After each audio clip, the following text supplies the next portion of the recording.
How do I find the method that actually works for me when it comes to accessing and reading the Akashic Records? Hi, I'm Anika. I'm a spiritual intuitive teacher, coach, and mentor, and I specialize in the Akashic Records and soul level guidance. I've been reading the records since 2012, so at the time as I'm recording this video, it's over 13 years and teaching for over 10. And the reason why I want to answer this question in this video is because I get it quite a lot from students and spiritual seekers that are confused as to where to go when it comes to the method, how to choose it, and really, if it doesn't work, why is it not working? So I want to give you some guidance and constructive, sort of like kind of parameters you can use. Because it's really worked for me. And number one thing I want to mention to you is, first of all, don't worry if you're drawn to the method and right off the bat it doesn't work. You're drawn to a particular method, whether it's a meditation, a prayer. First of all, it's because you are interested in the records. There is this inner soul calling, and it really is your soul guiding you to the records. And so you will find different ways to get there, but don't worry if the first thing that you try technically doesn't work. But in order for you to really make sure that it's not working, I recommend you trying that meditation, that process, that method, that prayer a few times. So to see and really observe what is working, what is not. How do I know that I'm really not in the records?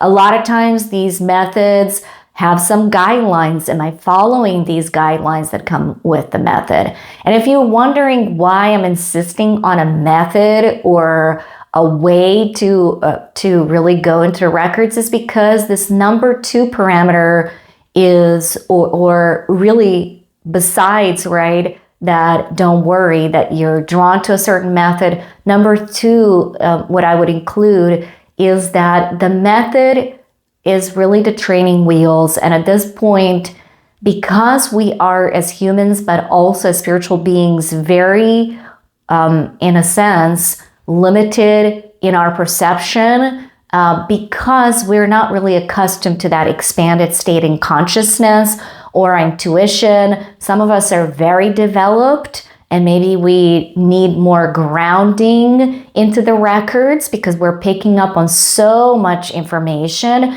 And for some of us is basically we need to really open up and really embrace these higher states of consciousness. So that's why I recommend you having a method, right? I recommend you having something conscious. So that if that is something you take into consideration as your parameter, is ask yourself, how do I really know consciously that I'm accessing the records, right? And where am I in the records? So besides, being drawn to a method, which you will be, and trying a few times, ask yourself, what is consciously sort of making me believe? What does this method promise me? What is this meditation? And which part of the records am I actually accessing? Am I accessing my own records? Am I accessing somebody else's records? Am I in different zones in the record? So do it consciously. Have this method, meditation, tell you where you are in the records, because the records are a soul library, energetic library that are very vast. If you're wondering, what the records are, they're this energetic library. They're very vast. It's like a field. We do have a copy of the records, according to some experts, inside of our spiritual DNA, which is inside of the heart, but also the records are parallel to the earth. And so for us to really consciously connect, we want to know where we are, which part of the records we're accessing. So check in with the method, whether you know which part of the records you're accessing. So that's that guidance number 2, right? Number 1, again, is it's okay to be drawn to a method. Try it anyway. Try it several times. Number 2 is kind of check in whether this method gets you consciously where you really need to be and what part of the records you're tuning into, you're accessing. Number 3 is make sure that this is reliable. You see a lot of different people using it. It's working for them. This has been the story for myself. I was not, full disclosure, back in 2012, I was not doing anything for myself on a spiritual level. I was going to practitioners who were doing my healings and my guidance, even though they were suggesting to me to do my own work. I was highly reluctant and I had a lot of resistance because I didn't feel like I could do it. That I needed some special gifts. So I took guidance of somebody that was already doing this, and she assured me that it's working and that everybody can use it, not just gifted people. So really and honestly, do something that other people are using. We are not really reinventing the wheel. Some of these methods, prayers, meditations, are channeled from guides. Some are very ancient. They're passed down from generation to generation. Either way, right? Find something that others find reliable and try it out. Number 4 is make sure that this method actually resonates with you and that you're not turned off by some sort of a language in the method. If it's a meditation, do you meditate a lot?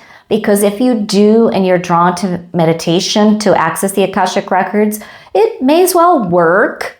You know, I'm not a big proponent of the meditations just because really they don't tell us which part of the records we're accessing, but they're a really good way prior to opening the records. This is just my opinion, but if you are an avid meditator and this meditation tells you which part of the records you're accessing and other people are using it, by all means, try it out. Personally, what I use is a prayer or process. It's called Pathway Prayer Process. Behind me, there's this book called How to Access the Akashic Records by Dr. Linda Howe. This is something that was recommended to me, and Dr. Howe has been my mentor since 2012. And so I've studied this method. I use it. It works for me. And again, I will talk a little bit about it at the end of the video. But just make sure that the language in this method really works, that it is heart-centered, so it really aligns with you. And that's what I mean. You're not turned off by the language or anything with it. Also, make sure the guidelines that are attached to the method work for you. If this is taking you into trans-channel state and you don't want to be in trans-channel state, don't do it. And if it's, something where, it's very rigid and you're not a rigid person, like, set a time or ground after, if there are a lot of rules, then just don't do it. Finally, again, I want to mention that, my final parameter for you would be, why is it that we even need a method? Why do we need it? The training wheels that we're putting on partially is because not all of us are very attuned and open. So it is about opening your heart, expanding in consciousness, and really, again, doing it consciously, connecting to the records. So some of us need to open up into that, space, and some of us need to ground. And that's happened to me as I started to read the records and other things. I started to channel and work with guides and angels. I was always ungrounded and spacey and everywhere. We are energetic beings and sentient beings. We are receiving a lot. And if we're energetically and psychically open, that can be very challenging for you to know that you're fully grounded in the records. Also, when you are fully grounded in this dimension, in this library, you can do more effective work The records are not just about past lives. They're certainly not about predictions. If you want to learn more about the records in detail, I will leave the links in the descriptions. You can also watch other videos on this channel, but you can also watch some of my webinars and where I talk in detail about the records. But point being is, in order for us to really effectively work in the records, where we can go deeper and do some healing and experience other things, we really want to make sure we're grounded in the records and nothing else is taking our attention. Not the grandmother, mediumship wise, when is talking to us, or spirit guides and angels, right? Like at the same time as we're in the records.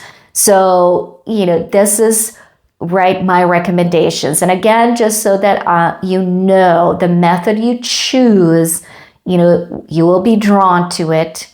You will be guided to it. If it's not the right method for you, try it at least a few times. Make sure that it is for you. Make sure it's a conscious method where you know which part of the records you're accessing, whether it's yours, somebody else's. There are zones in the records, right? Make sure make sure the language of the method itself resonates, right? That its guidelines resonate with you.